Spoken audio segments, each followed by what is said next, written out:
শুভ দুপুর। অশেষ ধন্যবাদ জানাচ্ছি আমার দেখা আলোকিত মানুষ হিসেবে এখানে উপস্থিত আছেন advocate K M Iqbal Hossain সাহেব। আমার দেখা আলোকিত ব্যক্তি হিসাবে আমি আমার স্যাটেলাইটের মাধ্যমে আপনাকে আমি ধন্যবাদ জ্ঞাপন করছি। আমরা আপনাকে পেয়েছি সাধারণ সম্পাদক হিসাবে এবং আমাদের মহানগরের পিপি হিসাবে আপনাকে পেয়েছি। অ্যাজ ওয়েল আমি আমার স্যাটেলাইটের মাধ্যমে ব্রাইট নিউজ 99 অনলাইন চ্যানেল থেকে ইকবাল সাহেব আপনাকে আমি ধন্যবাদ জ্ঞাপন করছি আমি আজকে সাক্ষাৎকার নেওয়ার জন্য। আমি আমার ব্রাইট নিউজ 99 চ্যানেল থেকে আমি সাংবাদিক ফরহাদ আপনাকে ধন্যবাদ জ্ঞাপন করছি। প্রথমে অ্যাজ ওয়েল আমি আপনার কাছ থেকে জানতে চাচ্ছি, আপনি আমাদের এখানে সাধারণ সম্পাদক নির্বাচিত এবং মহানগর আওয়ামী লীগের পিপি হিসাবে আছেন, আপনার কাছে অনুভূতি কেমন লাগছে সে কথাটা তুলে ধরবেন। আপনাকে ধন্যবাদ। আপনি আলোকিত সকাল এবং ব্রাইট নিউজ 99 চ্যানেল থেকে আমার কথা বলার ব্যবস্থা করেছেন, এই জন্য আপনাকে আবারও ধন্যবাদ জানাচ্ছি। আসলে আমার অনুভূতি যে এখানে বঙ্গবন্ধু সরকারের পরে এই আমাদের জননেত্রী শেখ হাসিনাই একমাত্র গণতান্ত্রিক সরকার বাংলাদেশে, যা ইতিমধ্যেই সারা পৃথিবী সহ আমাদের দেশ এবং পার্শ্ববর্তী দেশ সকল দেশের মানুষদের কাছে গণতান্ত্রিক সরকার বলতে বঙ্গবন্ধু সরকার এবং শেখ হাসিনা, বঙ্গবন্ধুর কন্যা শেখ হাসিনা সরকারকে বোঝায়। আর আপনি দেখবেন যে এখানে বঙ্গবন্ধু মাত্র 3.5 বছর ক্ষমতায় ছিলেন, যার জন্য ওনার অনেক কাজ আমরা যারা নবীন, বয়সে নবীন এবং বঙ্গবন্ধুকে যারা আমরা চোখে দেখিনি, এবং উনি আমাদের স্বাধীনতা, ভালোবাসায় সব কিছুতেই বঙ্গবন্ধুর আদর্শকে ধারণ করে আমরা এই রাজনীতি করি, এবং তার উত্তরাধিকার হিসাবে আমরা শেখ হাসিনাকে পেয়েছি। এবং তার কন্যা হিসাবে আমরা যেটা দেখেছি, বঙ্গবন্ধুর কন্যা আমাদের জননেত্রী শেখ হাসিনা বাংলাদেশে সেই 81 সালে বাংলাদেশে পদার্পণ করেছিল, এবং সেই দিনটাই ছিল মানে প্রকৃতি যেন তাকে বরণ করে নিয়েছিল। আমরা দেখেছি, আমরা তখন ছোট ছিলাম, আমরা শুনেছি যে অঝোর ধারায় বৃষ্টিপাত এবং সারা বাংলাদেশে মুজিব ভক্ত এবং স্বাধীনতার সপক্ষের মানুষগুলা সেই মিছিলে যোগ দিয়েছিল। এবং শেখ হাসিনাকে আমরা দেখেছি পরবর্তীতে, এবং তখনও শুনেছি যে শেখ হাসিনা শুধু কান্না ছাড়া আর কিছুই বলতে পারেনি। এবং সেই সময় সেই খুনি মোস্তাক সরকার এবং আমাদের তৎকালীন থেকে শুরু করে কর্নেল রশিদ এবং তৎকালীন তাদের পৃষ্ঠপোষকতা করেছেন মেজর জিয়াউর রহমান, যিনি পরবর্তীতে রাষ্ট্রপ্রধান হয়েছেন, সেনাবাহিনীর প্রধান হয়েছেন, সব কিছুর নাটের গুরু ছিলেন তিনি। কিন্তু তাকে তার 32 নম্বরও ঢুকতে দেওয়া হয়নি বঙ্গবন্ধুর কন্যা শেখ হাসিনাকে, এবং তিনি মিলাদ পর্যন্ত পড়তে পারেনি, তার আবার কবর জিয়ারত পর্যন্ত করতে পারেনি। সেখানে পুলিশ, মিলিটারি দিয়ে তাকে ব্যারিকেড সৃষ্টি করা হয়েছে। এবং তারপরে আমরা দেখেছি যে দীর্ঘ সংগ্রামের মধ্য দিয়ে শেখ হাসিনা জনতার নেত্রী, জনগণের নেত্রী হিসাবে 96 সালে ক্ষমতায় আসার পরে আপনারা দেখেছেন এবং বিশ্ববাসী দেখেছে যে বঙ্গবন্ধুর হত্যার বিচার কিন্তু উনি স্পেশাল ট্রাইব্যুনালে করতে পারতেন। এবং ওনাকে অনেকেই, আমাদের নীতি নির্ধারক আওয়ামী লীগের মুক্তিযুদ্ধের পক্ষে অনেকেই বলেছেন যে আপনার বাবার বিচারটা অল্প সময়ে সঠিকভাবে ট্রাইব্যুনালে করার জন্য, কিন্তু আসলে উনি কিন্তু সেটা উদ্যোগ নেয়নি। তিনি বলেছিলেন যে না, আমার বাবার বিচার, এদেশের মানুষের একটা রিকশালা হত্যার বিচার যেভাবে হয় আমার বাবার হত্যার বিচারও সেভাবে হবে। সেই জন্য আপনি 96 সাল থেকে 2001 সাল পর্যন্ত দেখেছেন উনি ইনডেমনিটি বিল বাতিল করে। সবচেয়ে লজ্জার ব্যাপার হলো বাংলাদেশ নামক দেশটি যার নেতৃত্বে স্বাধীন হয়েছে, যার কথায় বাংলাদেশে তখনকার 7 কোটি মানুষ উঠত এবং বসত, সেই লোকটাকে নৃশংসভাবে পরিবারসহ হত্যা করার পরেও তার হত্যার বিচার বাংলাদেশের মাটিতে হবে না, এরকম একটা ইমনিটি বিল মোস্তাক সরকার এবং জিয়াউর রহমান পরিকল্পনা করে এটা করে, যেটা সারা পৃথিবী সহ বাংলাদেশের মানুষ ঘৃণাভরে প্রত্যাখ্যান করে। পরবর্তীতে শেখ হাসিনা সরকার বাংলাদেশে সরকার প্রতিষ্ঠিত হওয়ার পরে ইমনিটি বিল বাতিল করে তারপরে তারা একটা সঠিক নিয়মে একটা রিক্সাওয়ালার এদেশে যেভাবে হত্যার বিচার হয়, জনগণের বিচার হয়, সেভাবে উনি দীর্ঘ প্রতীক্ষা করেও 5 বছরে তার বাবার হত্যার বিচার হয়নি। পরবর্তীতে আবার এই ফ্যাসিবাদী সরকার, খালেদা জিয়া সরকার ক্ষমতায় আসে এবং তার বঙ্গবন্ধু বিচারক মানে ওখানে কোনো বিচারক নিয়োগ না করে সেখানে দীর্ঘদিন বিচারের নামে প্রহসন সৃষ্টি করেছে এবং পরবর্তীতে আবার একটা নিরপেক্ষ নির্বাচনের মাধ্যমে ক্ষমতায় এসে শেখ হাসিনার সরকার একেবারেই গণতান্ত্রিকভাবে তার বাবার হত্যার বিচার করেছে এবং এই আসামিদের ফাঁসি হয়েছে। ইতিহাস সত্যিই নির্মম যে ইতিহাসের সামনে দাঁড়িয়ে ফারুক, কর্নেল রশিদ তারা বলেছিল যে হ্যাঁ, বঙ্গবন্ধুকে আমরা হত্যা করেছি, আমাদের গায়ের পশম ও স্পর্শ করার কারো ক্ষমতা থাকবে না। কিন্তু ইতিহাসই বলে যে সেই কর্নেল ফারুকের এই দেশে ফাঁসি হয়েছে, সম্প্রতি মাজেদেরও এখানে ফাঁসি হয়েছে, আপনারা দেখেছেন। আসলে বঙ্গবন্ধুর কন্যা হিসাবে আমরা শুধু এটুকুই বলতে পারি, শেখ হাসিনা যদি আজকে 1975 সালে 15ই আগস্ট যদি এদেশে থাকতো, তার ভাগ্য একই পরিণত হয়তো হতো এবং এই বঙ্গবন্ধুর হত্যার বিচার হয়তো হতো না। তাই আমার সৃষ্টিকর্তার কাছে আমাদের নিবেদন যে এমন একটি মানুষের কন্যা আজকে আমাদের জননেত্রী প্রধানমন্ত্রী, তাকে আল্লাহ দীর্ঘদিন হায়াত দারাজ করুক এবং এদেশের মানুষ এবং গণতান্ত্রিক মানুষ যাতে আর কখনো এ ধরনের বিচারের নামে প্রহসন সেরকম অবস্থায় সম্মুখীন না হয়, এটাই আমি সকলের কাছে ধন্যবাদ। ধন্যবাদ সাধারণ সম্পাদক ইকবাল হোসেন সাহেব, আপনি যে কথাটা তুলে ধরেছেন। আমরা সেই ইন্ডিপেন্ডেন্ট কালো আইনের কারণে এবং তার কারণে 15 আগস্টে যেই নির্মমভাবে দুর্ঘটনাটা ঘটেছে, একটি কথার সাথে আপনাকে আমি ধন্যবাদ জ্ঞাপন করি। সেদিন যদি আমাদের বাঙালি জাতির পিতা বঙ্গবন্ধু শেখ মুজিবুর সুযোগ্য কন্যা মমতাময়ী মা জননেত্রী শেখ হাসিনা এবং ছোটো বোন শেখ রেহানা যদি আপনি ইংল্যান্ডের মধ্যে পড়াশোনা করতে যদি না যেতেন, তাহলে আজকে আমাদের এই বাংলার সোনার বাংলাদেশ পেতাম না এবং আমরা বঙ্গবন্ধু আদর্শ সৈনিক হিসাবে আজকে আপনাকে এই প্ল্যাটফর্মের মধ্যে আমরা পেতাম না। তো সেই সুবাদে আমরা স্যাটেলাইটের মাধ্যমে আপনাকে আমি ধন্যবাদ জ্ঞাপন করছি। তারপরে একটি কথা আমি আপনাকে তুলে ধরছি, যে কথাটা বলেছেন 15 আগস্টের কথা। সেক্ষেত্রে আমি বলবো, বলবীর বল উন্নত মমসি শির নেহারি ওই নত শিরই শিকড় হিমাদ্রি ভুলক দুলক গুলক বেধিয়া ক্ষুদার আসন আরস ছেদিয়া উঠিয়াছে চির বিস্ময় আমি বিশ্ববিদাত। আমি নিন্দা জানাচ্ছি সেই 15 আগস্টের মধ্যে নির্মমভাবে যারা হত্যা করেছেন ধানমন্ডি 32 নম্বর বাসভবনের মাধ্যমে আমাদের বাঙালির জাতির পিতা বঙ্গবন্ধু শেখ মুজিবুর রহমান সহ ছোটো ভাই শেখ রাসেলকে যারা নির্মমভাবে হত্যা করেছেন, আপনি যে কথাটা তুলে ধরেছেন তাদেরকে আমি নিন্দা এবং ধিক্কার এবং জানাই। আরেকটা কথা না বললে নাই নয়, আপনি জানেন যারা এখনও কিছু আছেন যারা ধরাছোঁয়ার বাইরে এবং বিদেশগামী আছেন, আজকে আমি আপনার মাধ্যমে একটু জানতে চাচ্ছি, যারা বিদেশের মধ্যে পলাতক অবস্থায় আছেন তাদেরকে কী করা হচ্ছে? আসলে বঙ্গবন্ধু হত্যার বিচার এর পরে কিছু আসামিদের সাজা হয়েছে এবং ফাঁসি হয়েছে। আমি মনে করি আর যারা বিদেশে পালিয়ে আছেন অথবা বিদেশে বসে ষড়যন্ত্র করছেন আমাদের জননেত্রী শেখ হাসিনাকে হত্যা করার জন্য, এবং আপনি জানেন, বাংলাদেশের মানুষ জানে, বাংলাদেশ একটা বৃহৎ রাজনৈতিক দল।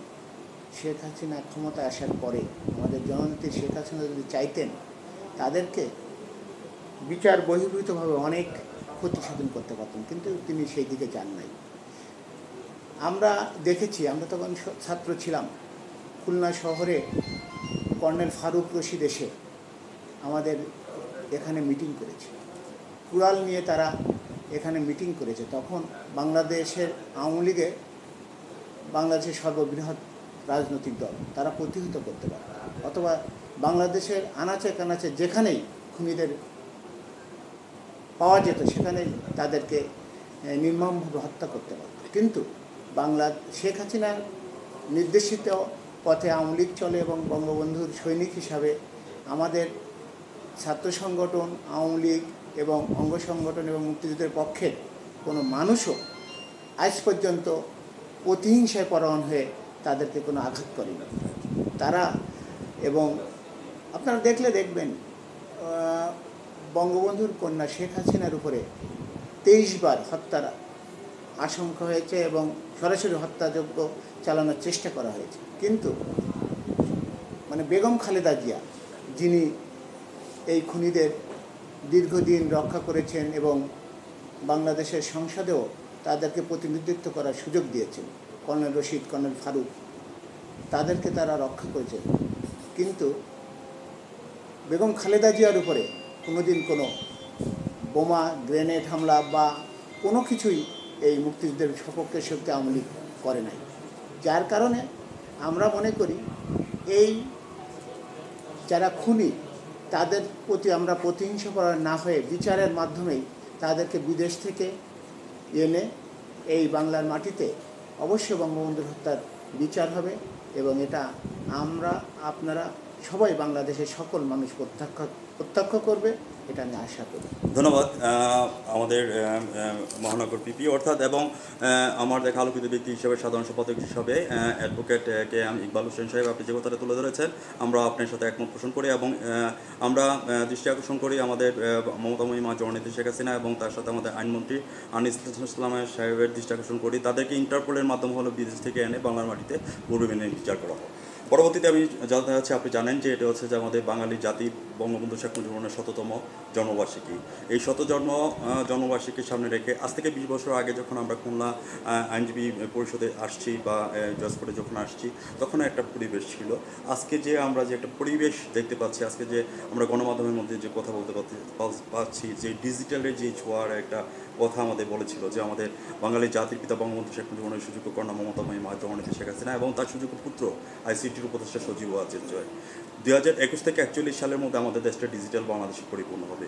এই মুজিব বর্ষকে সামনে রেখে 100তম মুজিব বর্ষকে সামনে রেখে জন্মবন্ধুর 100তম জন্মবার্ষিকীর সামনে রেখে ডিজিটাল বাংলাদেশের ভিশন 2041কে সামনে রেখে আপনি মূল টপিকসটা নিয়ে আলোচনা করবেন, ডিজিটালের ছোঁয়া এবং 100তম জন্মবার্ষিকী। সম্মানিত বিভাগ সাহেব, আপনাকে আবারও ধন্যবাদ জানাই এবং সৃষ্টিকর্তার কাছে আমরা কৃতজ্ঞতা স্বীকার করি যে বাংলাদেশের স্বপ্নদ্রষ্টা শেখ মুজিব, বাংলাদেশের স্বাধীনতা সংগ্রামের প্রাণপুরুষ শেখ মুজিব আজকে 100তম জন্মবার্ষিকীতে আমার মতন একজন সাধারণ মানুষ যারা গ্রাম থেকে লেখাপড়া শিখে খুলনা শহরে এসে এখানকার সাধারণ সম্পাদক এবং পাবলিক প্রসিকিউটর খুলনা মহানগরের দায়িত্ব পেয়েছি। আমি মনে করি সর্বপ্রথম সৃষ্টিকর্তা আল্লাহর রহমত এবং পরবর্তীতে যদি কাউকে বলতে হয় তো বঙ্গবন্ধু শেখ মুজিবুর রহমান।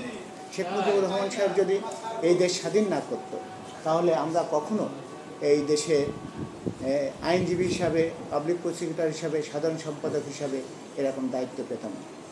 আর সেজন্য বাংলাদেশে বঙ্গবন্ধুর কন্যা শেখ হাসিনা ক্ষমতায় আসার পরে আমাদের এই কথাই বলছে, এইবারেই 2016 সালে বঙ্গবন্ধুর কন্যা শেখ হাসিনা 3,11,42,000 টাকা আমাদেরকে দিয়েছিলেন এবং সেই টাকা দিয়েই আমরা এখানে বঙ্গবন্ধু ভবন করেছি এবং আপনারা আজকে যে সুসজ্জিত খুলনা জেলা আইনজীবী সমিতি দেখছেন এর সব কিছুই বঙ্গবন্ধু সরকারের, বঙ্গবন্ধুর কন্যা শেখ হাসিনার অবদান। এবং এই মুজিব বর্ষে আমরা আসলে বিশাল একটা কর্মসূচি গ্রহণ করেছিলাম, কিন্তু আপনারা এবং আমরা সবাই জানি পৃথিবীতে করোনা নামক এক মহামারী এসে আমাদের এই যাত্রাকে একটু স্লোথ করে দিয়েছে, থামিয়ে দিয়েছে। কিন্তু আমি বলি আমাদেরকে থামাতে পারবে না। আমরা ইতিমধ্যেই বঙ্গবন্ধুর মুরাল এখানে স্থাপন করেছি এবং বঙ্গবন্ধুর মুজিববর্ষ উপলক্ষে বিশেষ অনুষ্ঠান এবং মুজিববর্ষ উপলক্ষে আমরা এখানে একটা সুবিনির বের করব, শতবর্ষে শেখ মুজিব এবং চিরঞ্জীবী শেখ মুজিব নামে। আপনারা দেখলে দেখবেন সারা বাংলাদেশের আইনজীবী সমিতির সাথে আমরাই সর্বপ্রথম যে মুজিববর্ষে আমরা আলাদা অনুষ্ঠান করে এবং 100তম এই মুজিব জন্মদিনে আমরা 100 পাউন্ডের কেক কেটেছি এখানেই মুজিববর্ষ উপলক্ষে। এবং মুজিববর্ষ উপলক্ষে আমরা শেখ মুজিবের লোগো দিয়ে আমরা একটা কোট পিন তৈরি করেছি এবং আমরা সকল আইনজীবী সহ সকল সাধারণ মানুষকে আমরা বিতরণ করেছি। বঙ্গবন্ধুর জন্মবার্ষিকীতে আমরা খাবার বিতরণ করেছি এবং বঙ্গবন্ধুর 15ই আগস্টে আমরা অনুষ্ঠান করেছি এবং সব কিছুর মূলেই আমরা এখন ডিজিটাল বাংলাদেশ শেখ হাসিনার রূপকল্প এবং তার সুযোগ্য সুযোগ্য পুত্র সজীব অজের জয় এর নেতৃত্বে বাংলাদেশ এগিয়ে যাচ্ছে, অদম্যভাবে বাংলাদেশ এগিয়ে চলেছে। তারই প্রতিফলন আমরা বিচার বিভাগেও দেখেছি। এই করোনার সময় আসলে কোর্ট বন্ধ থাকলেও আমাদের ভার্চুয়াল কোর্টের মাধ্যমে এই প্রথম বাংলাদেশে বিচার কার্য পরিচালনা হয়েছে, যা যুগান্তকারী পদক্ষেপ এবং বাংলাদেশের ইতিহাসে স্মরণীয় হয়ে থাকবে। এই সময় মানুষ যেখানে ঘরের বাহির হইতে পারছে না, তখন আমরা ঘরে বসেই আদালত পরিচালনা করেছি এবং যেটা বাংলাদেশ সরকারের আইন মন্ত্রণালয় সারা দেশে পর্যবেক্ষণ করেছে যে সারা দেশেই ভার্চুয়াল কোর্ট নামে যে বিচার ব্যবস্থা চালু হয়েছে, আমি এটার সম্পূর্ণ কৃতিত্ব সজীব অজের জয় এবং শেখ হাসিনাকে দিতে চাই এবং ওনার কারণেই আজ বাংলাদেশ ডিজিটাল বাংলাদেশেই রূপান্তরিত হয়েছে। আমি সজীব অজের জয় এবং শেখ হাসিনাকে আমি ধন্যবাদ দিই এবং তাদের শতায়ু আল্লাহ দান করুক, এটাই আমাদের নিবেদন। আমি সাক্ষাৎকারের শেষ পয়েন্টের মধ্যে চলে আসছি। একটি কথাই বলবো, যদি রাত পোহালে শোনা যেত বঙ্গবন্ধু মরে নাই, যদি রাত পোহালে শোনা যেত বঙ্গবন্ধু মরে নাই, কে বলেছে মুজিব নাই, মুজিব আছে বাংলায়, এক মুজিব চলে গেছেন, লক্ষ মুজিব আমার সামনে আছেন। আমি আমার স্যাটেলাইটের মাধ্যমে যারা এখানে মুজিব সেনা আছেন এবং আমার বৃহত্তম সিনিয়র আইনজীবী যারা আছেন তাদেরকে আমি ধন্যবাদ জ্ঞাপন করছি এই সাক্ষাৎকারের মাধ্যমে ব্রাইট নিউজ 99 চ্যানেলের মধ্যে। আমি অত্যন্ত আনন্দিত যে সাধারণ সম্পাদক হিসেবে আপনাকে আমরা পেয়েছি অ্যাডভোকেট ইকবাল হোসেন সাহেব, এবং আমরা মহানগর পিটি হিসেবে আপনাকে আমরা পেয়েছি স্পেশাল ট্রাইব্যুনালের। তো সেই ক্ষেত্রে আমি আমার সাক্ষাৎকারের শেষ পয়েন্টে এসে আপনাকে আমি ধন্যবাদ জ্ঞাপন করছি। ভালো থাকেন, সুস্থ থাকেন। ধন্যবাদ আপনাকে, ধন্যবাদ সবাইকে। আপনার টিভি চ্যানেল আলোকিত সকাল এবং আপনাদেরকেও আমরা ধন্যবাদ জানাই এবং মুজিব বর্ষে আমাদের সকলের কামনা যাতে বঙ্গবন্ধু কন্যা শেখ হাসিনা সুস্থ থাকেন, ভালো থাকেন, এই কামনা করি। ভিউয়ার্স, আজ রাত 10:35 আমাদের অনলাইন চ্যানেল থেকে আপনারা সবাই সাবস্ক্রাইব করে নেন www.brightnews99.com। আমাদের আলোকিত ব্যক্তি হিসাবে আমাদের যে সাক্ষাৎকারটি দিয়েছে আপনারা অনলাইন সেক্টর থেকে দেখে নেন। প্রয়োজনে আমাদের টিভি নেটওয়ার্কিং হিসাবে ইউটিউব চ্যানেল আছে, প্রয়োজনে আপনি ইউটিউব চ্যানেল থেকে সাবস্ক্রাইব করে নিতে পারেন ব্রাইট নিউজ 99। যতদিন আমাদের পদ্মা মেঘনা যমুনা গড়ি আছে ততদিন পর্যন্ত আমাদের এই সাক্ষাৎকারটি থাকবে। আপনারা শেয়ার করেন, কমেন্টস করেন, আলোকিত মানুষের প্রতিধ্বনিগুলি শুনুন এবং বাস্তবের উদ্যান করেন, তাহলে আমরা বাংলাদেশের বাঙালি জাতির পিতা স্বপ্নকে বাস্তবায়িত করতে পারবো। ধন্যবাদ আপনাকে, ধন্যবাদ সবাই।